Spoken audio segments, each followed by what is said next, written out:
À plusieurs reprises ces dernières semaines, le président élu Donald Trump a suggéré que le Canada pourrait devenir le 51e État américain. Blague provocatrice, stratégie politique, rêve économique. Notre question de discussion choisie par James Langlois cette semaine, l'unification des pays est-elle souhaitable? James, ta question est intéressante parce que souvent au Québec, au Canada, on parle plus souvent de séparation des pays que d'unification. Oui. Est-ce qu'un ou l'autre est meilleur selon toi? Bien, souvent, quand on veut séparer, c'est des fois pour mieux unifier aussi. Mais ça ne veut pas dire qu'on unifie les mêmes choses. On peut vouloir s'unifier soi-même, se séparer d'une personne pour mieux s'unifier soi-même, réunir les parties de soi qui sont perdues dans une autre personne. On peut le voir aussi pour les pays. C'est-à-dire que peut-être qu'on peut séparer deux pays pour qu'ils se respectent mieux soi-même, eux-mêmes, dans leur propre culture ou identité. Donc, moi, non, je pense que en général, l'unification des pays n'est jamais bonne, bien que peut-être pour des côtés pratiques, elle puisse être souhaitable.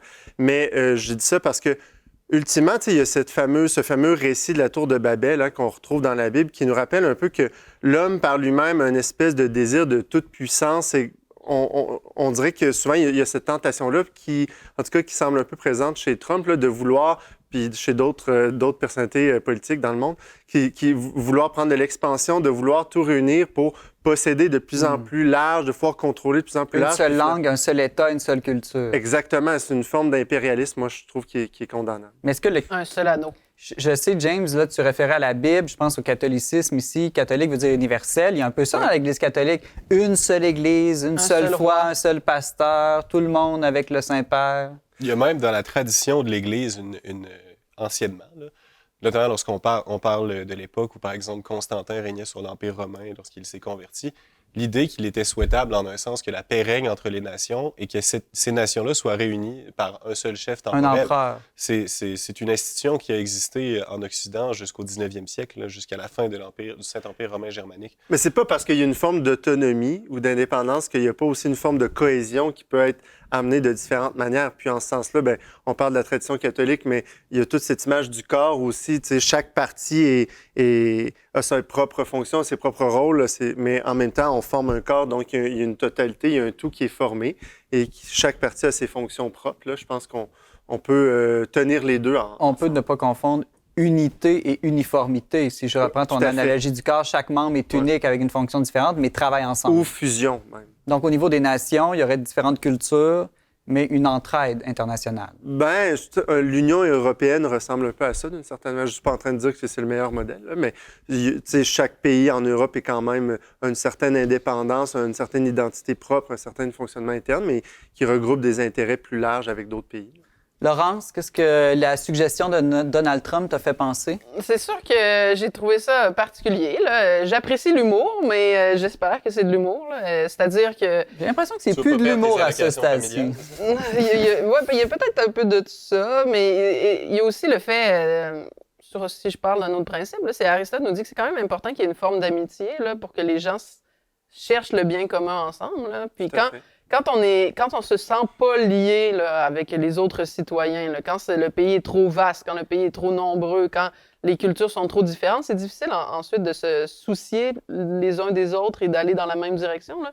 Je ne veux pas faire de polémique, mais c'est peut-être plus vrai entre le Québec et les États-Unis qu'entre le Canada majoritairement anglophone et les États-Unis, ce que tu dis là? J'osais pas aller là, mais effectivement, c'est sûr que comme Québécois, on a envie de dire allez-y, prenez le Canada, mais nous, ça a beaucoup donné de force au discours indépendantiste. Là. Paradoxalement, cette déclaration-là de Trump, là, c'est-à-dire qu'il y en a beaucoup qui ont vu ça comme le signe qu'on était fondamentalement distincts et que pour nous, c'était intéressant de se rendre Tu dis ça, mais ça va être intéressant. Ça pourrait, au contraire, unifier le Canada et nuire au mouvement indépendantiste parce que quand on est attaqué, des fois, on se resserre les coudes. On voit tous les premiers ministres des provinces en ce moment qui se parlent de plus en plus pour s'allier contre Donald Trump. C'est vrai, c'est intéressant.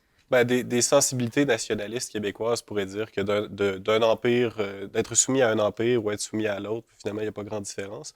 J'ai l'impression que, même du point de vue d'un nationaliste québécois, le Canada aurait été un contexte beaucoup plus favorable à la protection de l'identité canadienne-française que l'auraient été les États-Unis. En témoigne à cet égard le sort des francophones qui ont immigré là-bas ou qui y ont toujours été. Maintenant, ben, comme on disait plus tôt, je pense que le désir d'unité entre les peuples, là, on parlait du fait qu'un désir traduit quelque chose de bon. Là. Il y a un objet qu'on peut aller chercher. Il est universel. Il a toujours été porté là, par des hommes. L'idéal d'empire, l'idéal d'unification des nations a toujours existé dans une forme ou une autre. Mais une sensibilité similaire, là, celle de la pulsion de domination, en est finalement le corollaire. Puis ce qui est difficile, finalement, c'est de rechercher une forme d'unité ou de coopération qui n'est pas blessée ou entachée. C'est pas une domination. C'est ça, par cette pulsion dominatrice, qui est manifestement la motivation de M. Trump lorsqu'il dit qu'il veut soumettre le Canada aux États-Unis par le pouvoir économique, envahir le Groenland. Et puis... Mais bon, pour quelle raison il dit toutes ces choses-là? M. Trump a dit toutes sortes de sottises dans sa carrière politique. J'ai eu l'occasion de le dire à Laurence dans des chroniques précédentes. Et puis, j'ai pas l'impression qu'on devrait s'inquiéter particulièrement sérieusement de ce qu'il dit en ce moment. Il nous reste une minute, James. Je pense que c'est vrai ce que tu dis, le désir d'unification a toujours été partagé, mais là où il devient problématique, c'est quand ce désir-là est imposé à d'autres et là, on s'adjoint des réalités. On annexe. Oui, c'est ça, on annexe des réalités qui ne voulaient pas l'être. Donc, quand c'est pas fait comme un accord, c'est ça qui est problématique. Il y a aussi peut-être le but. On sent ici que le but, bon, il parle un peu de sécurité, mais c'est surtout économique. Une société matérialiste, consumériste, dit, ben, dans le fond, ça produirait plus de richesse et de croissance économique s'il n'y avait pas de frontières. Mais ici, il n'y a pas d'autres enjeux, comme Laurence parlait d'amitié, on pourrait penser à la culture. Il y a d'autres richesses dans un pays que simplement la croissance économique. Je pense même qu'elles sont plus importantes que la croissance économique.